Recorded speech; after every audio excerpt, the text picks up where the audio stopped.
नमस्कार दोस्तों, एस्ट्रोलॉजर कपिल मिश्रा में आपका बहुत बहुत स्वागत है।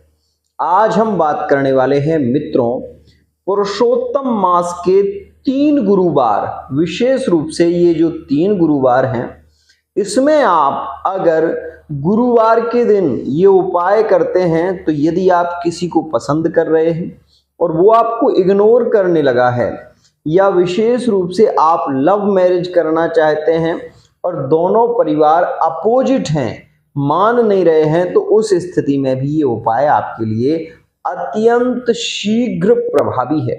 मित्रों, पुरुषोत्तम मास ये चल रहा है जो कि 16 अगस्त तक रहेगा, ध्यान रखिएगा। उसमें भी मित्रों मैं आपको बता देना चाहता हूं, ये जो 3 गुरुवार हैं ये अत्यंत श्रेष्ठ रहने वाले हैं। अगर आप इसमें पार्टनर को पसंद करते हैं और उनसे शादी करना चाहते हैं तो विशेष रूप से यह उपाय बहुत ही ज़्यादा लाभकारी है। अगर आप मनपसंद विवाह करना चाहते हैं तब तो लाभकारी है ही, साथ ही अगर थर्ड पार्टी से आप जुड़े हुए हैं और आप विशेष रूप से उस थर्ड पार्टी को अपना बनाना चाहते हैं तो उस सिचुएशन में भी यह उपाय अत्यंत शीघ्र कार्य करता है। इसमें आपको विशेष रूप से गुरुवार का व्रत रखना होता है। अगर आपकी सामर्थ्य हो तो रखिए, अगर आप उपवास नहीं रह सकते तो कम से कम 12 बजे तक आपको विशेष रूप से कुछ खाना नहीं है। आप फल ले सकते हो, लेकिन इसके अलावा आपको कुछ खाना नहीं है, ध्यान रखिएगा। मित्रों, यहां पर मैं आपको जो उपाय बता रहा हूं वो एकदम सटीक और श्रेष्ठ है, लेकिन इस उपाय को आपको 3 बार करना पड़ेगा। सबसे पहले तो आप एक पीला धागा विशेष रूप से ले लें और पीले धागे में 7 गांठें लगाएं। पीले धागे में 7 गांठें लगा दें। 7 गांठों का एक धागा बनाने के बाद मित्रों, उस धागे में आप परफ्यूम सेंट जरूर लगा दें। साथ ही मित्रों ये भी ध्यान रखिए, विवाह में बाधा करने वाले जो ग्रह होते हैं वो कौन से होते हैं। अगर आपका विवाह 25 वर्ष हो चुके हैं और विवाह नहीं हो पा रहा है तो कारण सीधा सा इसमें शनि होता है, और शनि जिस कार्य में बाधा उत्पन्न करते हैं उसमें रिश्ते ज़्यादा टूटते हैं, बार बार रिश्ते टूटते हैं। लोग घर में आते हैं, विवाह की चर्चा करते हैं, लेकिन संबंध होते नहीं हैं। ये अगर स्थिति हो रही है, आप अरेंज मैरिज करना चाहते हैं लेकिन आपका रिश्ता ही नहीं हो पा रहा है, ऐसी सिचुएशन अगर हो रही है तो जरूर ये उपाय आप कर लें, आपके लिए अत्यंत प्रभावी उपाय है। मित्रों, गुरुवार के दिन आपको 7 विशेष रूप से पीपल के पत्तों पर स्वस्तिक बनाना है और सिंदूर से 7 पत्तों पर स्वस्तिक बनाएं।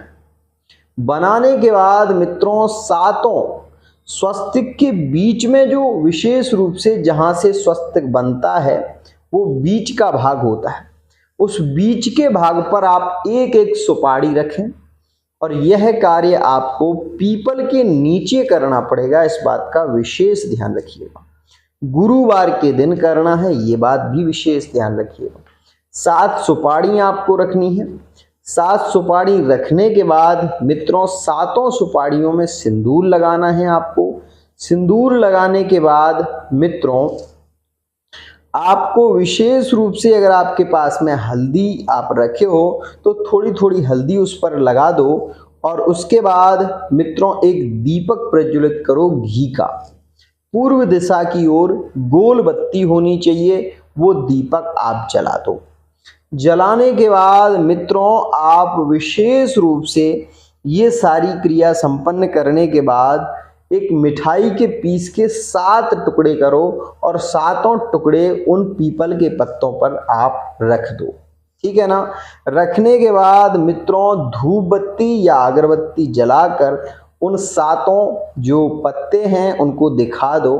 दिखाने के बाद मित्रों, आपको केवल एक छोटा सा उपाय और करना है। क्या कि जो 7 गांठ का आपने धागा बनाया है, उस 7 गांठ के धागों में जो सिंदूर आपने घी में ही मथकर सिंदूर लगाना है, इस बात का ध्यान रखिए।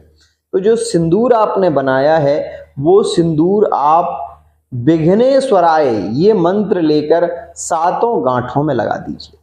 विघ्नेश्वराय विघ्नेश्वराय विघ्नेश्वराय नमः, विघ्नेश्वराय नमः, ये मंत्र आपको बोलते हुए 7 गांठों में सिंदूर लगा देना है। लगाने के बाद मित्रों जो दीपक जल रहा है उसके ऊपर से ऐसे 7 बार उसको घुमाकर, और जो धागा है वो धागा 7 बार घुमाकर आपको अपनी भुजा में ऐसे, जैसे कि ये धागा मैं बांध रखा हूं, ये धागा ये विशेष रूप से अभिमंत्रित है, लेकिन आपको जो धागा बांधना है वो विशेष रूप से अपनी भुजा में बांधना है। ध्यान रखिएगा।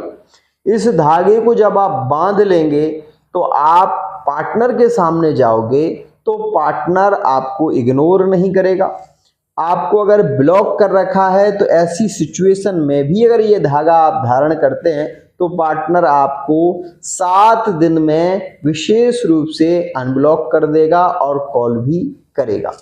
ये स्थिति यहाँ पर होती है, ध्यान रखिएगा। इसको आप अपनी भुजा में धारण करें। साथ ही ये जो सामग्री आपने अभिमंत्रित करके पीपल के पास में छोड़ी है ये वहीं रखी रहने देना है, इस बात का भी ध्यान रखें। दूसरे दिन, गुरुवार के दूसरे दिन वो जो पत्ते हैं वो उठाकर अगर वहां पर हो तो उनको जल में प्रवाहित कर देना है। जो सामग्री प्रवाहित करने के लायक है उसको आप जल में प्रवाहित कर दें। मित्रों, इस उपाय को आपको केवल 3 गुरुवार करना है, ध्यान रखिएगा। तीसरे गुरुवार के बाद आप ये जरूर अनुभव करोगे कि आपके संबंधों में प्रगाढ़ता आ रही है। चाहे लव मैरिज हो चाहे अरेंज मैरिज हो, इन दोनों के लिए यह उपाय रामबाण साबित होता है। एक और बात मित्रों, अगर आप किसी को लाइक कर रहे हो, पसंद कर रहे हो और उसी से आप विवाह करना चाहते हो तो मैं आपसे ये जरूर कहना चाहूँगा कि एक बात तो आप ये समझ लें कि जिसको आप पसंद कर रहे हो क्या वो व्यक्ति भी आपको पसंद करता है। अगर नहीं करता तो ये उपाय कर लो। उसके बाद मित्रों, जब भी पार्टनर से मिलो, जब भी आप उनसे मिलें तो विशेष रूप से इस बात का ध्यान रखें कि सबसे पहले आपको उनसे किसी भी स्थिति में, अगर वो आपके पास में रहते हैं, आपको निगाहें थोड़ी सी मिलानी है और आपको केवल ये मंत्र बोलना है। अमुक जो उनका नाम है, वश्यम कुरु कुरु, वश्यम कुरु कुरु, केवल जो भी नाम है, जैसे कि संगीता वश्यम कुरु कुरु, संगीता वश्यम कुरु कुरु, या किसी का नाम मान लीजिए राघवेंद्र है तो राघवेंद्र वश्यम कुरु कुरु, वश्यम कुरु कुरु। ये जो मंत्र है इसको आप आंख मिलाते हुए 1 से 2 बार भी बोलेंगे तो वो व्यक्ति आपसे प्रभावित होगा और आपके प्रति उसका मन ज्यादा जुड़ेगा। यह एक विशेष तंत्र शास्त्र का है जो मैंने आपको दे दिया है। इस बात का विशेष ध्यान दें, इसमें और कुछ नहीं है, केवल नाम लगाने के बाद वश्यम कुरु कुरु, इतना है।